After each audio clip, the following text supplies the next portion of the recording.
My name is Maribel Carter, and for 32 years, I lived as the invisible daughter in a family that only believed sons were worth investing in.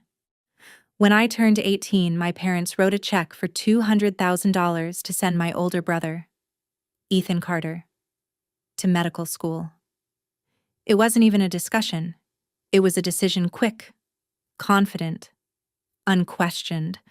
But when I asked for help with my own college tuition, my father didn't hesitate either. He looked me straight in the eyes and said, "Girls don't need degrees. Just find yourself a good husband." I remember the silence that followed. Not because I didn't understand what he meant, but because I understood it too well. Years later, I graduated at the top of my class. I fought my way into one of the most competitive medical schools in the country, entirely on my own.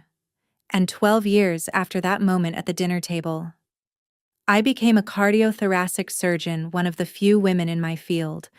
But none of that mattered to my family, because just last month, at my brother's engagement party, my father stood in front of over 100 guests and proudly introduced Ethan as his only successful child. He had no idea that his future daughter-in-law was once lying on my operating table, and I was the one who saved her life. Before we continue, take a moment to subscribe, but only if you believe in this simple truth: you don't need anyone's approval to become who you're meant to be. Where are you listening from? And what's the temperature like there right now? And just so you know, this is a fictional story, with some elements enhanced using AI to make it more vivid, emotional, and meaningful for you. Now, let me take you back to where it all began. I grew up in Oak Ridge Hills, Virginia, one of those pristine suburban neighborhoods where every lawn looked perfect, every house looked expensive, and every family pretended everything inside was just as flawless. Our home sat at the end of a quiet cul-de-sac 2-story colonial, white shutters, a stone walkway lined with perfectly trimmed hedges that my mother shaped every Sunday afternoon after church. My father, Richard Carter, spent 3 decades climbing the corporate ladder until he became the CFO of a regional finance firm. He wore the same crisp white shirts every day, perfectly pressed, always paired with a gold watch he bought the day he got promoted. That watch wasn't just an accessory, it was his symbol, his proof that success belonged to people who deserved it. And in his world, I didn't. In our house, there were rules. Not the kind written down, but the kind you learned by watching who mattered and who didn't. Ethan got driven to school in my father's luxury sedan. I took the bus. When Ethan struggled in math, my father hired a private tutor immediately when I asked for one. He said, "You don't need that. Just study enough to get by." Ethan's soccer games were full family events, weekends blocked off, cameras out, cheers from the sidelines, my academic awards. My mother showed up once. My father never did. My mother, Diane Carter, was gentle, quiet, always trying to keep the peace whenever I questioned anything. She would gently squeeze my hand and whisper, "Your father loves you. He's just trying to protect you." Protect me from what? From becoming too much. From succeeding in ways that didn't fit his version of the world, because I wasn't average, not even close. I was the top student in my class every single year. Honor roll, National Merit Scholar. Universities started sending me letters before I even applied. But none of that changed anything, because in my father's eyes, daughters weren't investments. We were responsibilities, waiting to be handed off. And I was about to learn exactly how much that belief would cost me. The summer before my freshman year, my mother made meatloaf for dinner. She only did that when something important was about to be said. Birthdays, promotions, announcements. I was 18, sitting at that same polished table, holding my acceptance letter from the University of Virginia. I had earned a partial scholarship, enough to cover most of my tuition, but I still needed about $15,000 a year. I remember laying the letter flat on the table, smoothing out the edges like it might somehow make it more real. My heart was racing, full of a hope I didn't dare show too much of. I got in, I said quietly. With a scholarship. I just need help with the rest. My father, Richard Carter, picked up the letter. He didn't read it. He barely looked at it before setting it down beside his plate. That money is for Ethan, he said, swirling the amber liquid in his glass like he was closing a deal. Your brother needs a real career. He'll have a family to support one day. Then he looked at me. You just need to find a good husband. I turned toward Ethan. He was 14, hunched over his phone, pretending none of this was happening. He didn't speak. Neither did my mother. The silence said everything. I folded the letter carefully, slid it back into my pocket, and said the only word I could manage. Okay. That night. I didn't cry. I didn't scream. I sat at my desk, opened my laptop, and started searching for ways to make it work on my own. By midnight, I had submitted multiple applications for financial aid, campus programs, anything that could help. In that moment, I made a quiet promise to myself. I would never ask my father for anything again, and I didn't. College became a blur of early mornings and long nights, cold coffee, crowded lecture halls, and the constant pressure of staying ahead. I learned how to stretch every dollar, how to study when I was exhausted, how to keep going when no one was watching. I stopped going home for holidays. I told my mother I was busy, which was true. What I didn't tell her was that I couldn't sit at that table again, watching Ethan live the life I had been denied. I wore the same pair of sneakers for nearly 2 years. When the soles started peeling, I glued them back together and kept moving. Those shoes carried me through everything, to classes, to exams, to the moment I walked across the graduation stage, summa cum laude, 3.98 GPA, top of my class. I sent my parents an invitation. My mother texted back. So proud of you, sweetheart. But Ethan has an important game that day. We'll celebrate later. I graduated alone. A professor I barely knew shook my hand and said, Wherever you go next, you've earned it. I sat in my car afterward and cried for 10 minutes. Then I wiped my face, started the engine, and drove off. There was no one waiting for me. There never had been. That chapter ended quietly, but the next one demanded everything.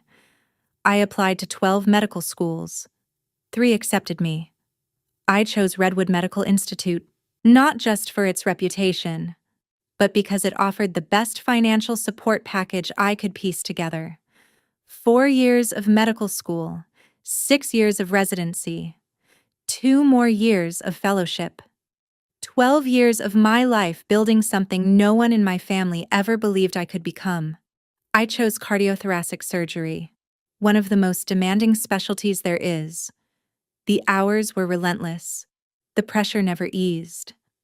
I watched people burn out, walk away, choose easier paths. I stayed, not to prove anything to my father, but because every time I held a human heart in my hands, every time I watched a life come back from the edge, I knew exactly why I was there. By the time I turned 32, I was an attending surgeon at Redwood Medical Center, board certified, published, respected. And my family had no idea. My mother knew I worked at a hospital. That was all she ever asked, and all I ever told her. I wore my medical ring every day. A simple gold band engraved with the crest of the institution where I earned everything myself. I bought it the day I graduated. It wasn't flashy. Most people never noticed it. But I did. Every time I stepped into an operating room, every time I scrubbed in, I felt it there. A quiet reminder of who I had become without them. Every time I needed to remind myself who I was and everything I had survived to get there. That ring grounded me. It was quiet, almost invisible to others. But to me, it meant everything. It was proof. Then one evening, my phone lit up. And everything I had spent 12 years avoiding came rushing back. It was 9:00 p.m. on a Tuesday. My mother's name appeared on the screen. She only called that late when she didn't want my father to hear. Maribel. Honey. Her voice was barely a whisper. I have news. Ethan's getting engaged. I set my glass down slowly and leaned against the kitchen counter. That's great. Mom? I said. Tell him congratulations. There's going to be a party? She continued. At Silverwood Country Club. Your father wants it to be big. About 150 guests. His colleagues. Clients. Everyone. I knew the place. Exclusive. Expensive. The kind of club where status mattered more than truth. Sounds impressive, I replied, keeping my tone even. You can come, if you want. She hesitated. But your father, he doesn't want anyone introducing you as a doctor. He thinks it's better if you just come as Ethan's sister. Keep things simple. Keep things simple. Don't outshine the golden child. Did he send me an invitation? I asked. Silence. Mom, it was easier this way. She said quickly. You know how he is. Yes. I did. When is it? Saturday the 14th? 7 in the evening. I checked my schedule. No surgeries? No on-call shifts? Part of me wanted to say no. The part that had built a life without them. A life that didn't need their approval. But another part of me. The part that still remembered being 18, folding that letter and swallowing my voice. Needed to see it through. I'll be there. I said. My mother exhaled in relief. Just don't wear anything too noticeable. Okay. Ethan is the focus that night. Of course. I replied softly. He always is. I took a rideshare to the club. I didn't want the attention. No valet, no questions, no conversations about who I had become. I just wanted to arrive quietly and leave the same way. Silverwood Country Club looked exactly how I imagined it would. White columns, tall windows glowing with warm light, a perfectly trimmed lawn stretching toward a pristine golf course. Everything about it whispered wealth. At the entrance, a security guard checked a clipboard. Name Maribel Carter. He scanned the list. Then again. His brow furrowed.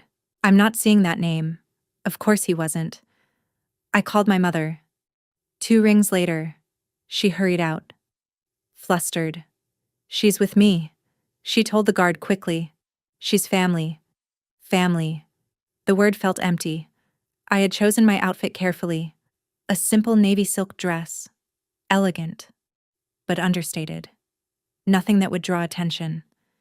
The only thing I didn't hide was my ring. Inside. The ballroom shimmered with soft lighting and polished conversations. Glasses clinked. A string quartet played in the corner. Everywhere I looked. People smiled the kind of smiles that didn't quite reach their eyes.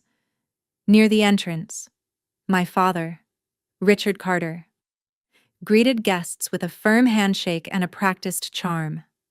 When he saw me, his expression shifted for a split second before settling into something distant. He gave a brief nod, then turned back to his conversation. No hug, no welcome, just acknowledgement, like I was someone he vaguely recognized. A man beside him glanced in my direction. Richard. Who's that? My father didn't hesitate, just a relative. I didn't stop walking. I headed straight for the bar, letting the noise of the room blur into the background. That's when I noticed her, a woman in a white dress, standing a few steps away, staring directly at my hand. at my ring, at exactly 8 p.m. The music softened, and a spotlight lit up the stage at the front of the room. My father stepped forward, a glass of champagne in hand, his gold watch catching the light as he prepared to speak. "Ladies and gentlemen," my father began, his voice warm and confident, the kind of tone built from years of leading rooms just like this. "Thank you all for joining us tonight to celebrate a very special occasion." The room fell silent. Every eye turned toward him. "Tonight, we honor my son, Ethan Carter, the pride of our family, our only successful child." The words hit harder than I expected. Only successful child. I stood still near the back of the room, my drink untouched in my hand. As he continued, "Ethan is finishing his medical training and will soon become a doctor. He represents everything our family believes in: discipline, ambition, and the courage to pursue excellence." Applause filled the room. Ethan stood near the stage, smiling, soaking it in, accepting congratulations from people who had no idea who he really was. "My family has always believed in investing in the future," my father continued, "and Ethan is proof that those investments pay off." I could feel eyes shifting toward me. A few people recognized me, my mother's friends. Maybe. Their expressions weren't surprised. They were sympathetic. They knew. A woman beside me leaned toward her husband and whispered, "Isn't that his daughter? I thought they only had a son." He replied quietly. That's when it clicked. My father hadn't just ignored me. He had erased me. I set my glass down slowly, my hands steadier than I felt, and turned toward the exit. But before I could take more than a step, someone was already walking toward me. She was stunning in the effortless way brides-to-be often are. Soft cream silk, glowing skin, a presence that drew attention without trying. But it wasn't her appearance that stopped me. It was her eyes. They were fixed on my hand, on my ring. "Excuse me," she said gently, stepping closer. "I'm so sorry to interrupt. But, do you work at Redwood Medical Center?" My heartbeat faltered. "Yes," I said carefully. "I do." Her breath caught. "Are you a surgeon?" The noise around us faded into nothing. The music, the conversations, the laughter. All of it disappeared as I looked at her and felt something shift in my memory. 3 years ago, 2 a.m., a woman in her mid-20s, chest crushed from a car accident, bleeding out on my table, 7 hours in surgery, balanced between life and death the entire time. I remembered her face, pale, fragile, fighting. "Olivia," I said slowly, the name surfacing. "Olivia Hayes." Her hand flew to her mouth. Tears filled her eyes instantly. "It's you," she whispered. "Oh my God, it's really you." Before I could respond, Ethan appeared beside her, his expression tightening. "Hey, what's going on?" he asked, glancing between us. Then his gaze landed on me. "Do you know my sister?" Olivia turned to him sharply. "Your sister." Her voice trembled. "Ethan, you never told me what your sister does." Ethan's jaw tightened. I could see it in his eyes. The calculation, the panic. "She works at a hospital," he said quickly. "Some administrative role?" Olivia looked at him, then back at me. "Administrative," she repeated slowly. Her voice changed. "Ethan, this woman saved my life." For a split second, everything in his expression cracked. Confusion, panic, then a forced smile. "Okay, that's great," he said, reaching for her arm. "But let's not make a scene. There are people you need to meet. Mr. Lawson is here from Dad's firm." "And Ethan," she said, pulling her arm away. "Did you hear what I just said?" "I heard you," he replied quickly. "And that's amazing. Really. We can talk to Maribel later." He shot me a look. The same look from years ago, the one that said, "Stay quiet." Right. Sis. I didn't respond. I just watched. Why didn't you tell me your sister is a doctor? Olivia asked, her voice sharper now. She's not. I mean, she. Ethan stumbled. It's complicated. Our family is complicated. Can we just enjoy the night? Complicated how people nearby were starting to notice. Conversations slowed. Heads turned. The air shifted. Ethan leaned closer, lowering his voice. His smile stretched thin. Maribel.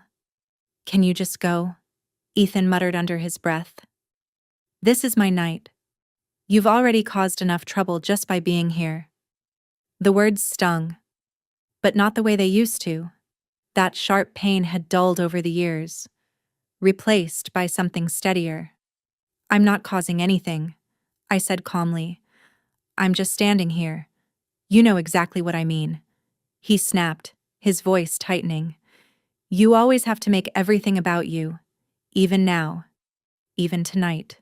Olivia looked between us, her expression shifting. The confusion in her eyes hardened into something sharper, something questioning. Ethan, she said quietly, I'm going to ask you one more time. Why didn't I know your sister is a surgeon?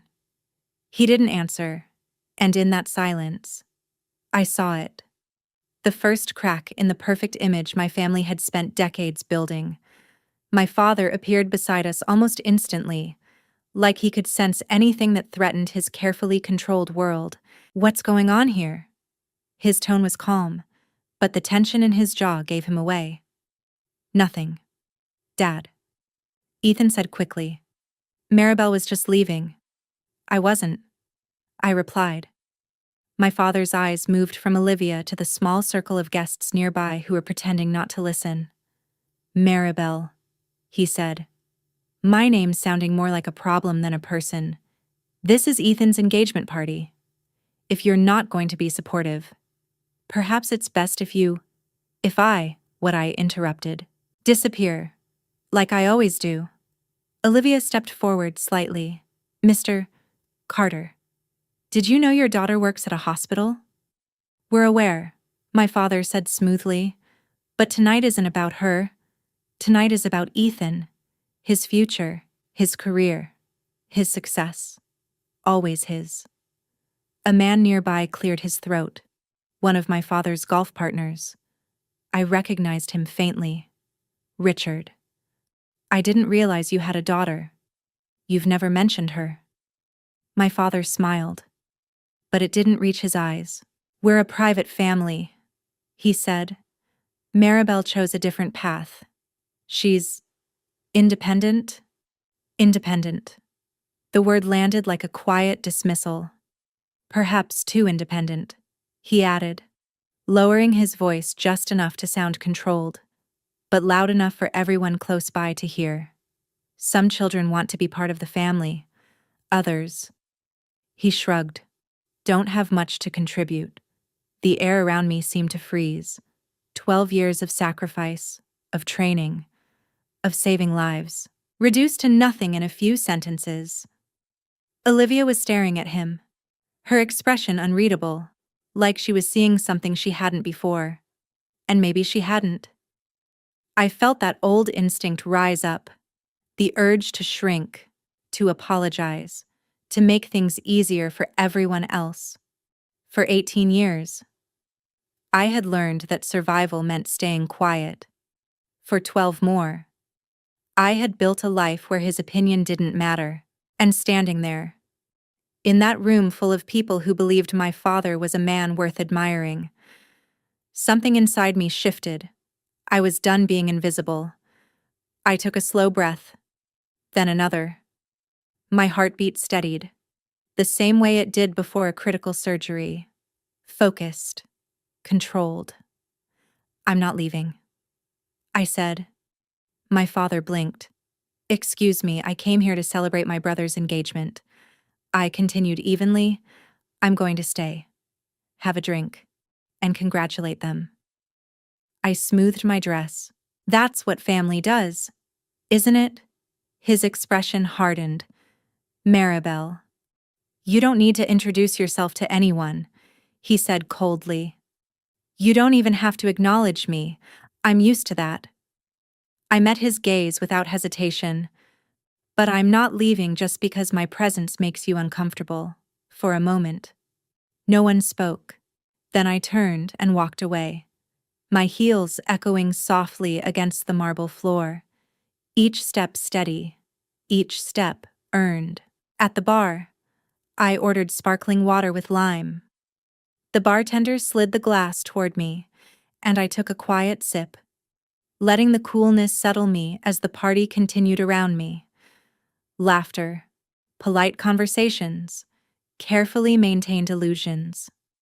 I didn't need to expose anything. I didn't need to prove anything. I just needed to stand where I was and not move. Across the room, I saw Olivia watching me. This time, there was no confusion in her eyes, only something that looked like respect. And then she started walking toward me again. Before she reached me, I want to ask you something. If you think my family did the right thing by prioritizing my brother's future and ignoring mine, feel free to comment support. But if you believe what they did was unfair and deeply wrong, write oppose. Sometimes the hardest truths come from seeing things clearly through someone else's story. I'm really curious to know where you stand. Before Olivia could reach me, my mother stepped in front of her with a bright, practiced smile. Sweetheart, come meet some of our friends, she said, gently guiding Olivia toward a group of elegantly dressed women.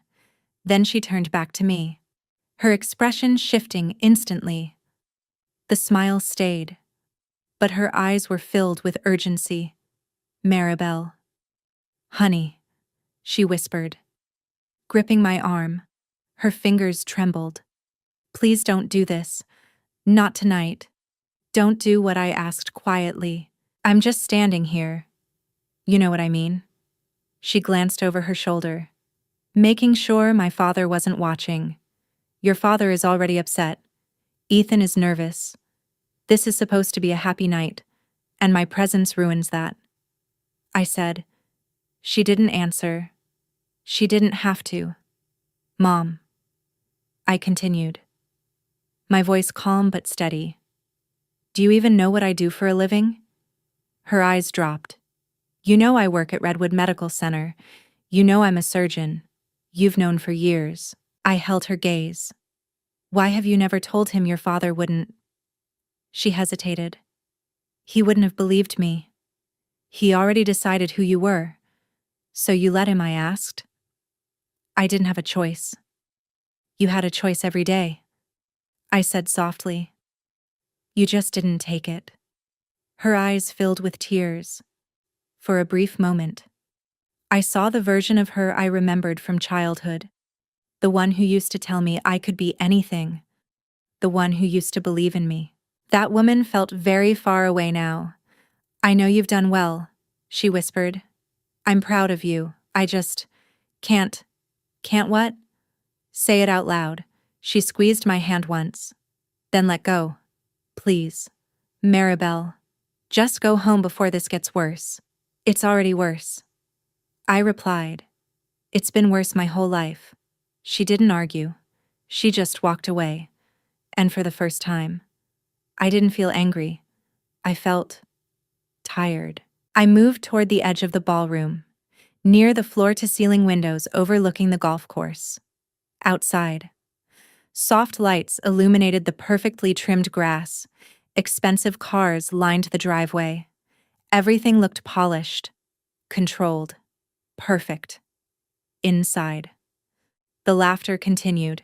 Glasses clinked. Conversations flowed. A celebration I didn't belong to. I looked down at my ring, the engraved crest catching the light. I remembered the day I received it. A small room, harsh lighting, cheap coffee, my classmates surrounded by their families, cameras flashing, proud smiles everywhere. I sat alone when they called my name. I walked up, accepted my ring, and walked back to my seat with no one there to see it.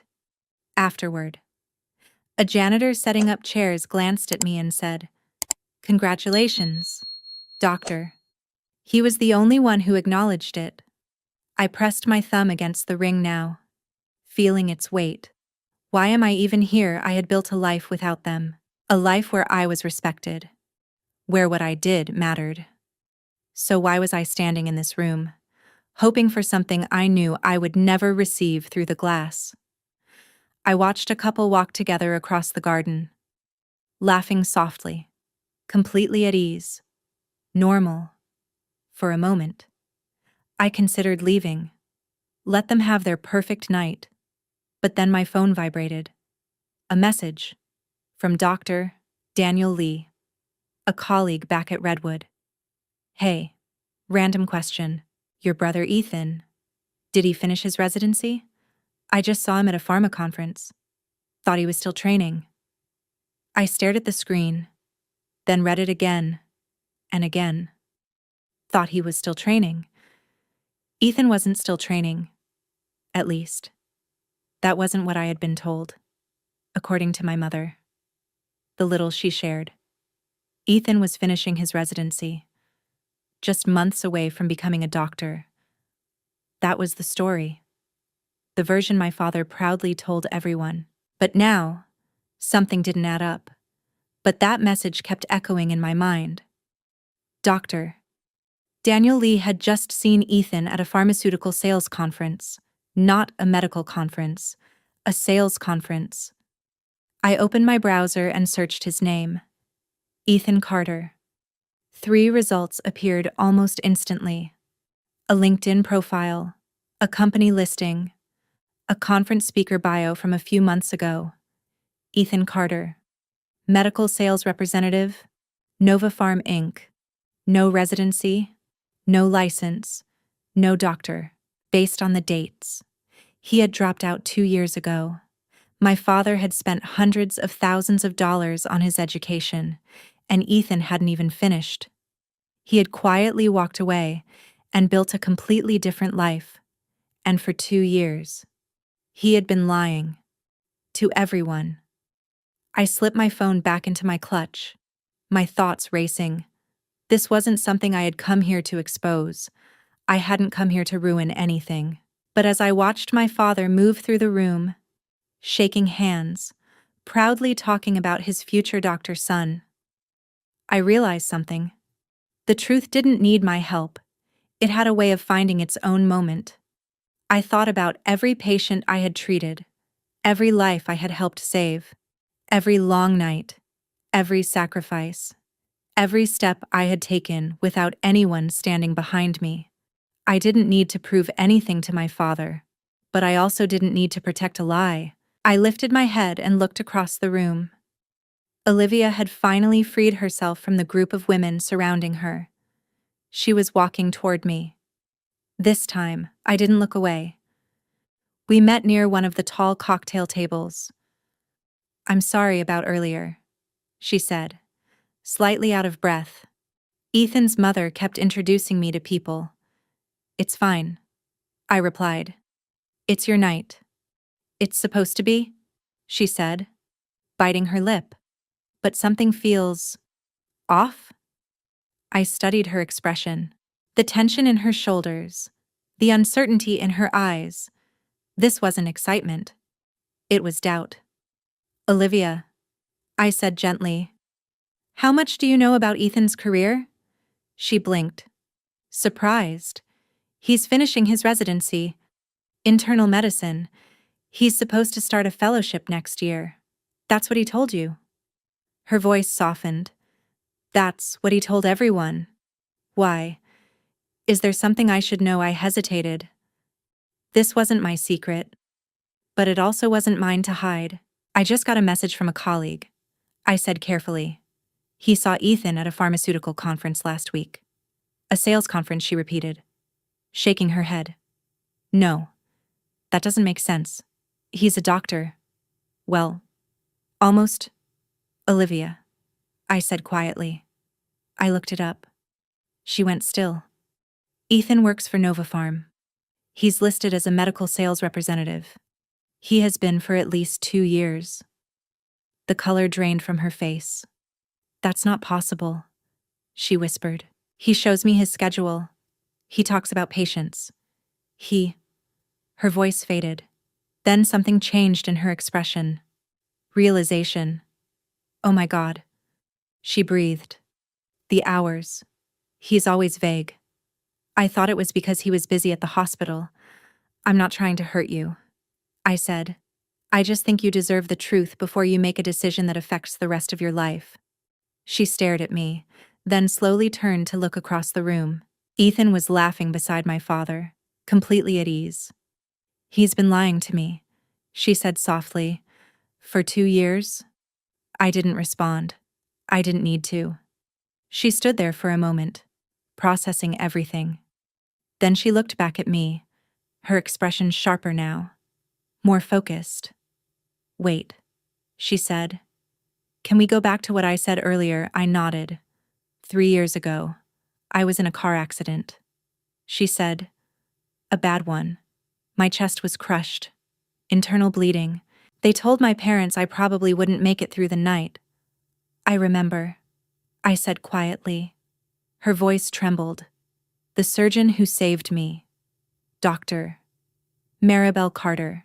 She operated for 7 hours. She held my heart in her hands. I felt the memory surface clearly. The operating room, the tension, the moment everything stabilized.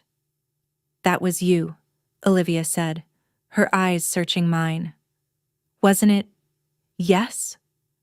Tears filled her eyes instantly, before I could react. She stepped forward and wrapped her arms around me. I've thought about you every day for 3 years, she whispered. I went back to the hospital once to find you, but they said you weren't there anymore. I never got to thank you. You just did, I said softly. She pulled back, wiping her tears. And all this time, you were Ethan's sister. He talked about you like you were nothing, Olivia said quietly. Like you didn't matter. I don't, I replied. She shook her head, her expression hardening. You matter to me. You saved my life. And his family treats you like you don't even exist. Her eyes shifted toward the stage, where the microphone still stood. No, she said under her breath. That's not okay. Not at all. Olivia, you don't have to do anything, I said. Yes, I do. She tightened her grip on my hands. The truth needs to come out. All of it. What are you going to do? I asked. She glanced toward the stage, then back at me. I was supposed to give a speech. She said, thank Ethan's family. Talk about how happy I am, how excited I am for our future. Her voice steadied. But now, I'm going to tell the truth. Olivia, this is your engagement party, I said. Are you sure you want to do this here?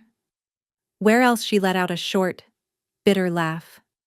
Ethan has been lying to me for 2 years. Your father just stood up there and called him the only successful child, while you were standing in the same room. She shook her head slowly. I almost died. Maribel, do you know what that does to you? It makes you realize how short life is, how precious it is. Her eyes locked onto mine. I promised myself I would never build my life on something fake. Her voice softened. Ethan isn't real. The future he promised me isn't real. But what you did for me? That was real. Something shifted inside me.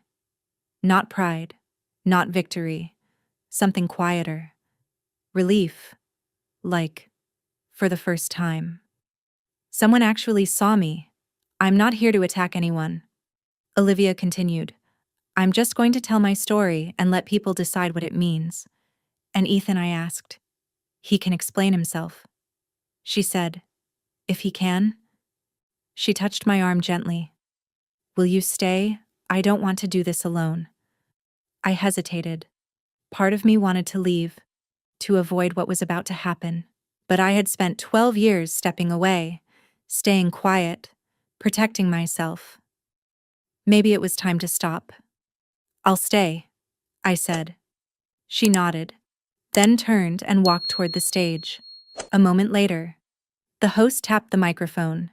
"Ladies and gentlemen, may I have your attention? Our beautiful bride-to-be, Olivia Hayes, would like to say a few words." Polite applause filled the room.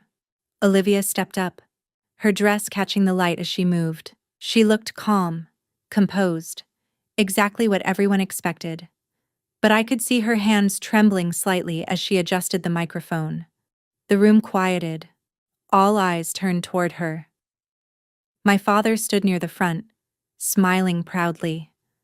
Ethan positioned himself just below the stage, ready to admire her. Confident in the story he believed everyone else still believed.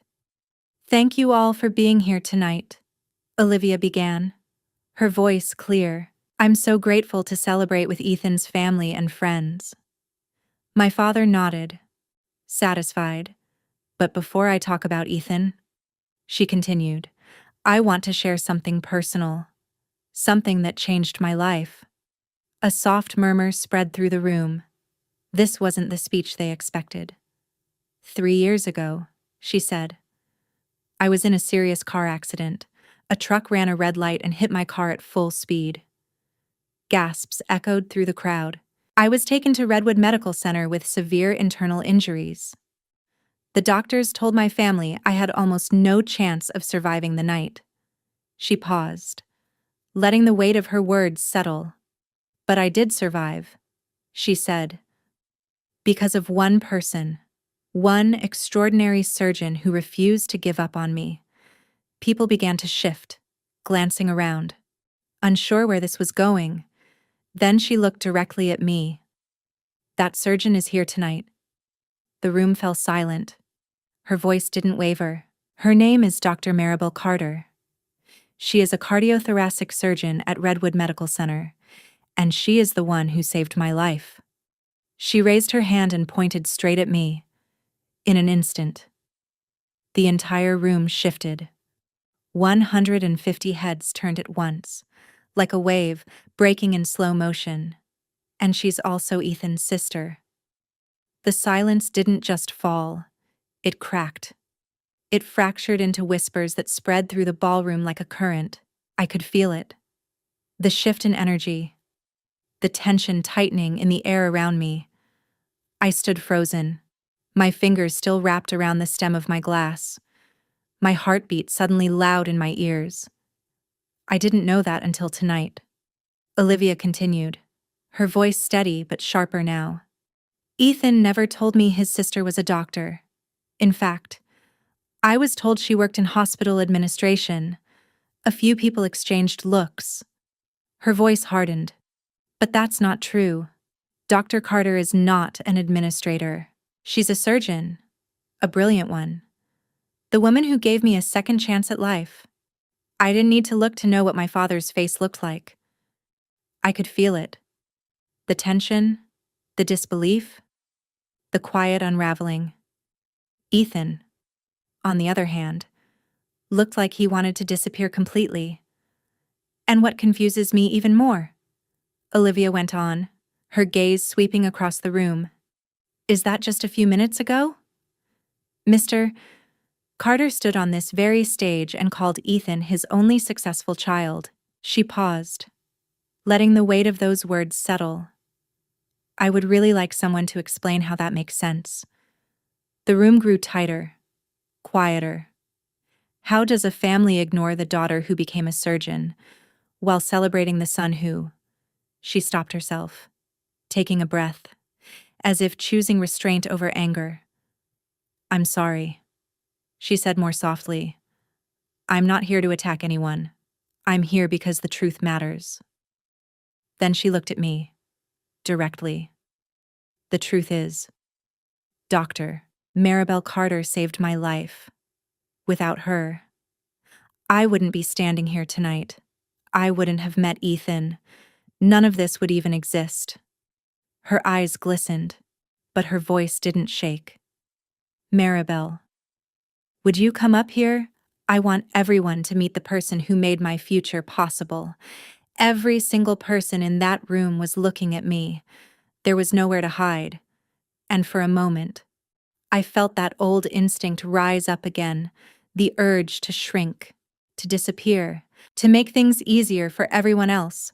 I had done it my entire life, but not tonight. Tonight, I made a different choice. I stepped forward. The sound of my heels against the marble floor echoed through the silence, each step steady, each step deliberate. The crowd parted slowly, like they weren't sure whether to watch or look away. Whispers followed me. That's his daughter. He never mentioned her. A surgeon. Why would they hide that something is wrong here? I climbed the steps and stood beside Olivia. She reached for my hand and gave it a gentle squeeze, grounding me in that moment. Then a voice came from the crowd. Dr. Carter. I turned slightly. A man stepped forward, recognition clear in his expression. I'm Dr. Stephen Brooks, he said. I attended your presentation at the National Cardiology Summit last spring. Your work on minimally invasive valve repair was exceptional. More murmurs rippled outward, more people turning, looking, reassessing everything they thought they knew. Thank you, I said simply. Olivia leaned back toward the microphone. For those who don't know, she continued, and apparently that includes parts of her own family. Dr. Carter is a board-certified cardiothoracic surgeon. She's published, respected, and she has saved countless lives, including mine. Then she turned toward my father. Mr. Carter, she said calmly. I mean, no disrespect. But I have to ask, why did you tell everyone here that Ethan is your only successful child? The air seemed to stop.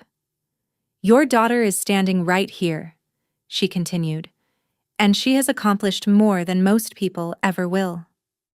My father opened his mouth, then closed it again, like he couldn't quite find the words. This is hardly the time or place, he said finally, his voice stiff. It seems like exactly the right time, Olivia replied. You chose to celebrate Ethan publicly.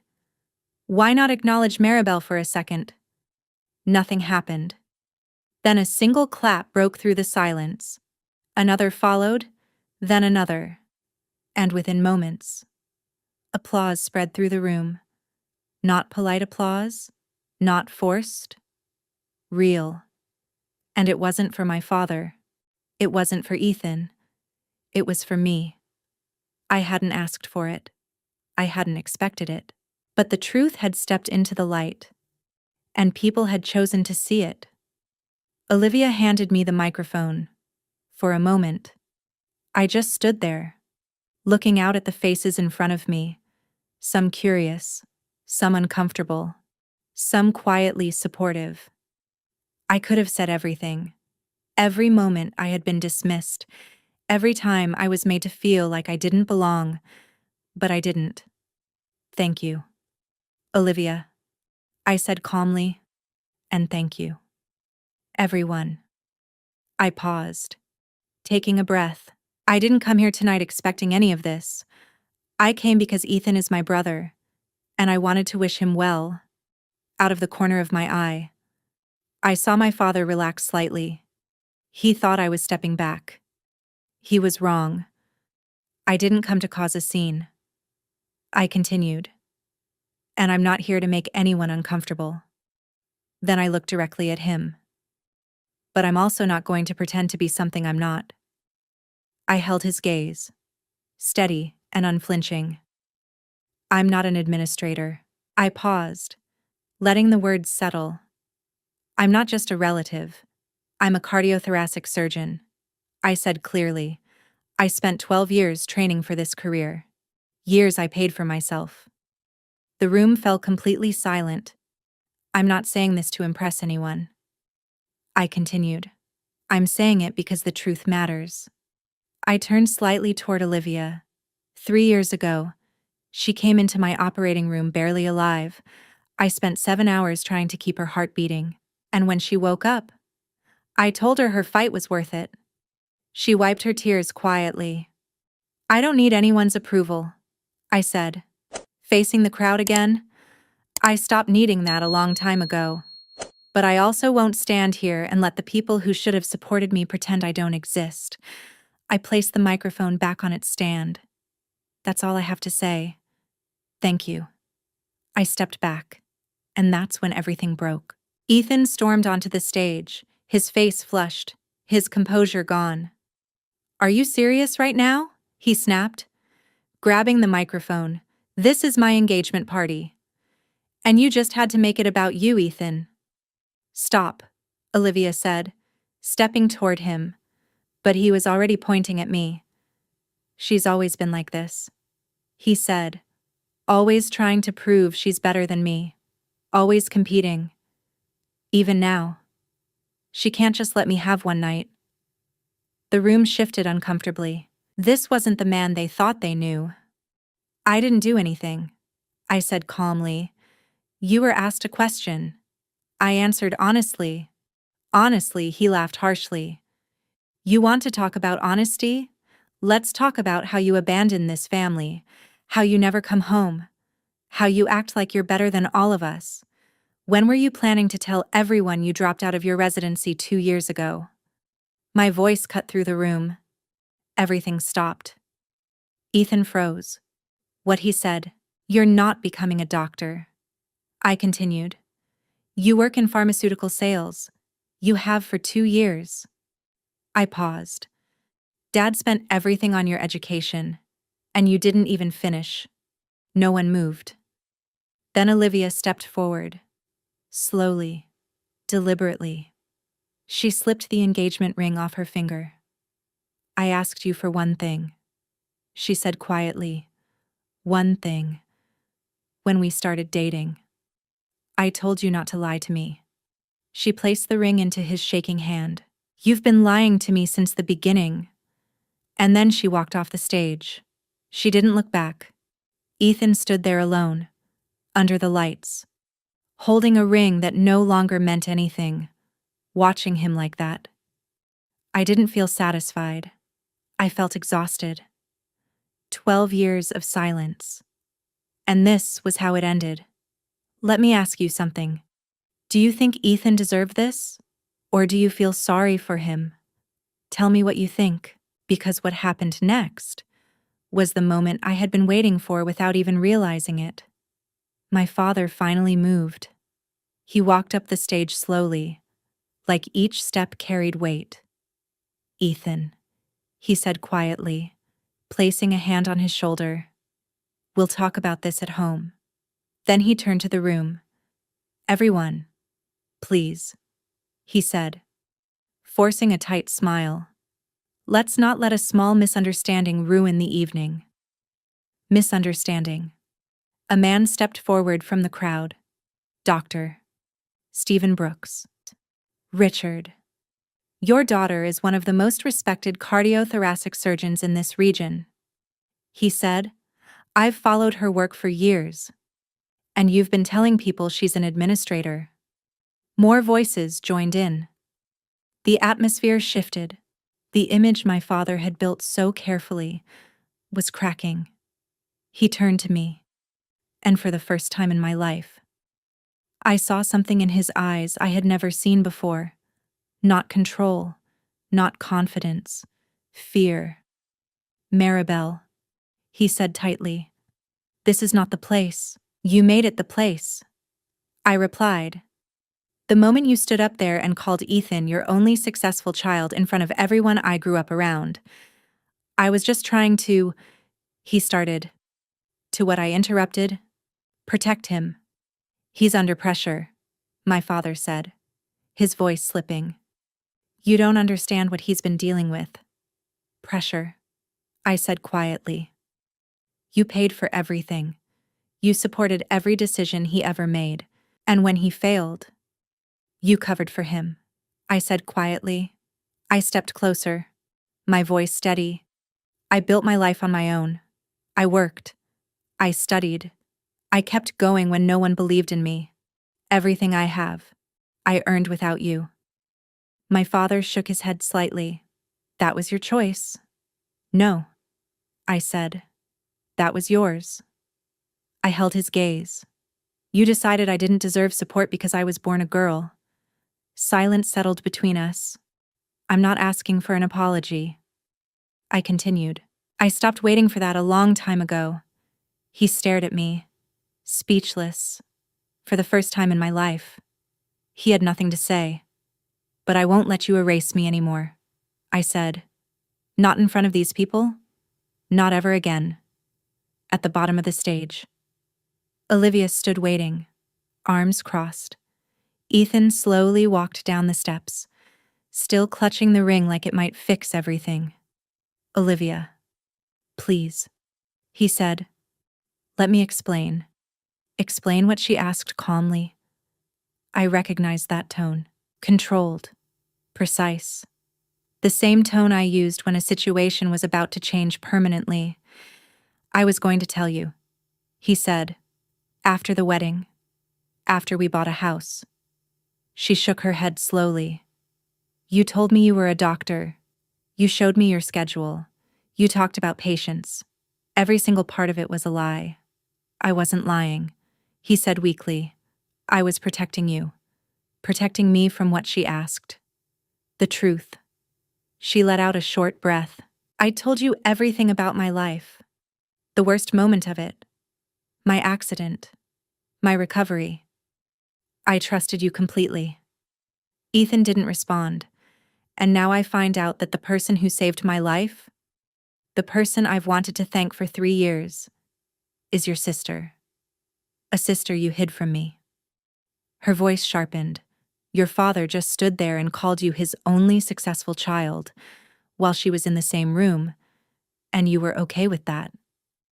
Ethan said nothing. That silence said everything. Olivia took a slow breath. I loved you, she said. I really did, but I can't marry someone I don't know. She turned and walked away. Her heels echoed across the marble floor, each step final. Olivia. Wait. Ethan called after her. She didn't stop. The ring slipped from his hand and hit the floor with a soft, hollow sound. No one moved to pick it up. In the middle of it all, I hadn't noticed my mother stepping forward. She climbed onto the stage. That alone was enough to make the room still again.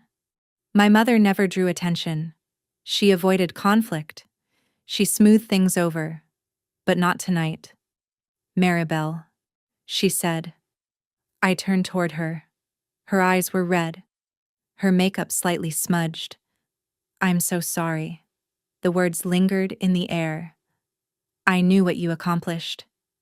She continued, her voice trembling. I followed your career from a distance. I read about your work. I saw the announcements when you were promoted. Something inside me shifted. Then why didn't you ever say anything I asked? Because I was afraid, she said. She wiped her eyes. Afraid of your father.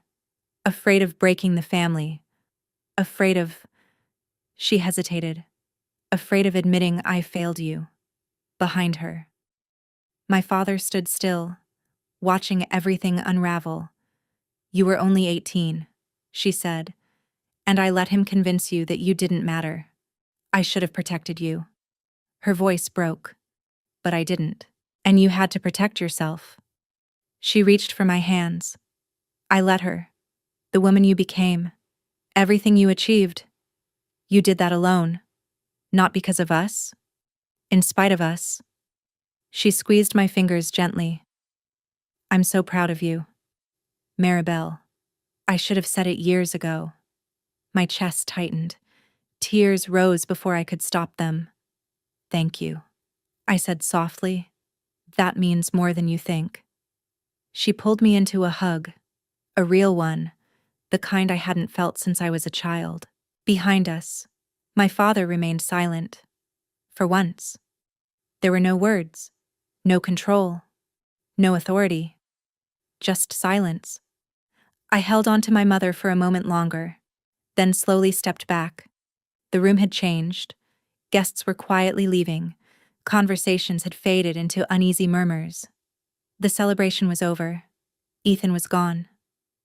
My father stood alone on the stage, looking older than I had ever seen him, and for the first time, I realized I had nothing left to say to him. I should go, I told my mother. She nodded, still holding my hand. Will you call me soon? She asked. Yes, I said. I will. As I stepped down from the stage, Olivia met me near the entrance.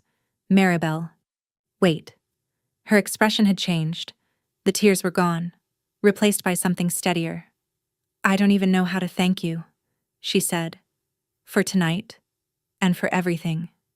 You don't have to, I replied, touching her arm lightly. You saved yourself tonight. She shook her head. No, I learned it from you. A faint smile crossed her face. 3 years ago, when I woke up in that hospital room, you told me something I never forgot. What was that I asked? You said the hardest part was over, that all I had to do was live. She took a slow breath. I think I finally understand what you meant. I hugged her, briefly but sincerely.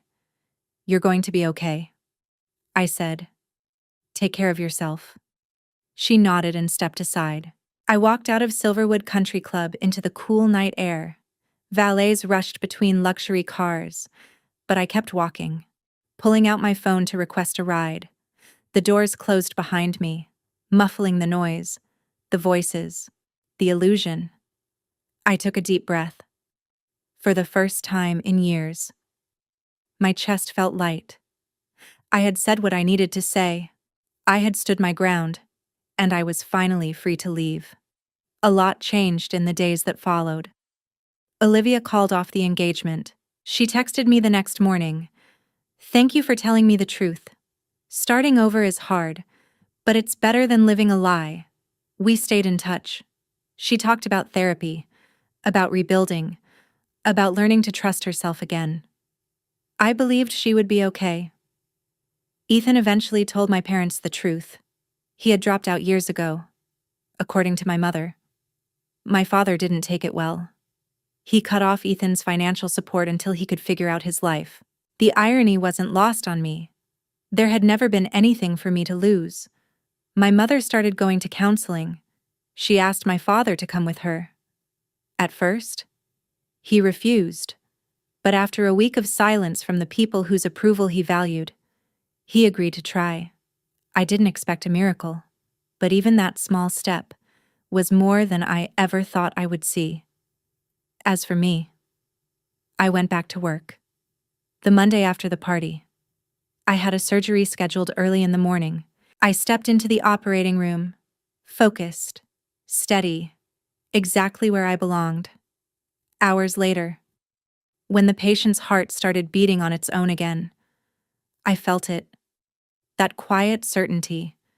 This is why I chose this path. Not for recognition, not for validation, but for moments like that. Moments where someone gets another chance at life because I didn't give up. Later that day, I checked my phone. A message from an unknown number. This is your father. Can we talk? I stared at it for a long time. Then I replied, when you're ready to listen. I'm here. You might expect a perfect ending, a reconciliation, forgiveness, everything falling back into place. But real life doesn't work like that. I'm still figuring out what my relationship with my family will become.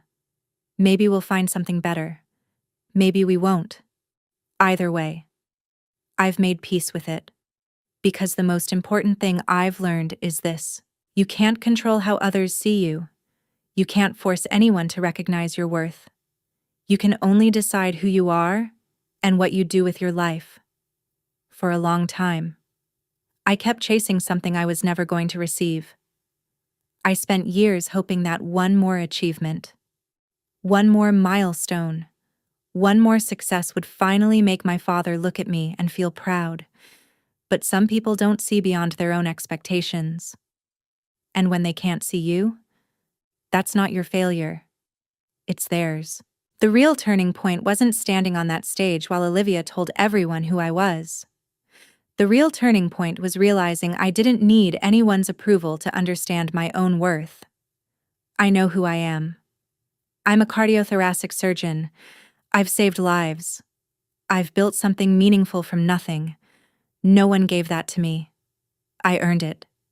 And if my father ever wants a place in my life again, that place has to be earned too. That's not punishment. It's a boundary. Boundaries aren't about cutting people off forever. They're about protecting yourself. They're about saying, I care about you, but I will not allow you to hurt me anymore. They're about choosing the life you built, even when the people who should have helped you build it didn't.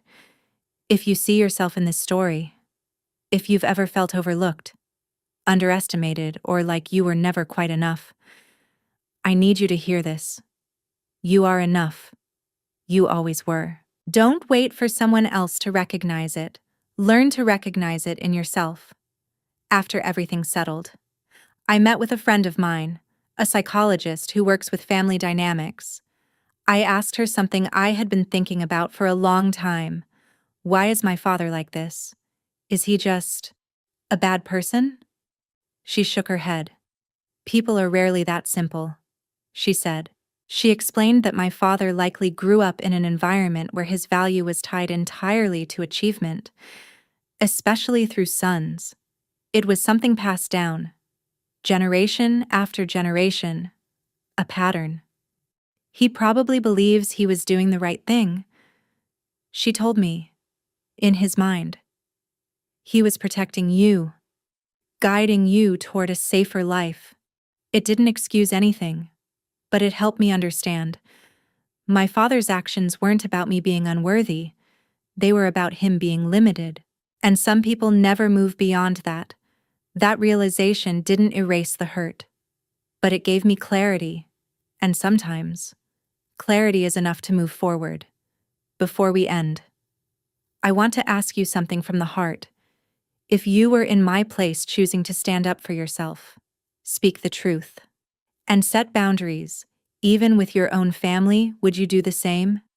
If your answer is yes, write yes in the comments, so I know I wasn't alone in making that choice. But if you believe you would stay silent, protect the peace, and keep the family together even at your own expense, then write no.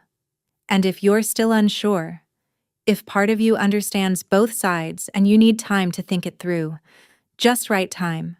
There's no right or wrong answer here. Sometimes, the hardest decisions are the ones that shape who we become. So tell me honestly, what would you choose? There was a time I believed love had to be earned, that if I worked hard enough, achieved enough, became enough, someone would finally see me. But this journey taught me something deeper, something I wish I had understood much earlier. Your value is not something others get to decide. It lives in you, quietly, even when no one acknowledges it. What hurt the most wasn't the rejection itself. It was the silence. The absence of recognition from the people I thought would always stand beside me. But in that silence, I found something unexpected. Myself. I learned how to stand without support, how to keep going without applause, and how to believe in my own worth when no one else did. Are you still with me? Because if you are, then maybe a part of this story belongs to you too. Right now, wherever you are, take a moment, breathe in slowly, and let it out. Relax your shoulders. Maybe stretch your hands, unclench your jaw, or even stand up and walk a few steps. You've been carrying more than you realize, and it's okay to pause. You deserve that. What I've learned is this: setting boundaries doesn't make you cold. It makes you whole. Choosing yourself doesn't mean you don't love others. It means you finally love yourself too. And sometimes, the bravest thing you can do is stop asking for permission to be who you already are. If this story made you feel seen, even for a moment, then you're not alone. And more importantly, you're not invisible. Your voice matters. Your journey matters. And by being here, by listening, by sharing your thoughts, you're already becoming someone who adds value to others who feel the same way. So if this story touched you, gently tap the like button so more people can find it. Leave a comment and share your thoughts, because your story might help someone else feel less alone. And if you want to be part of a community where stories like this remind us who we are, consider subscribing, because sometimes, just one story can change the way someone sees themselves forever.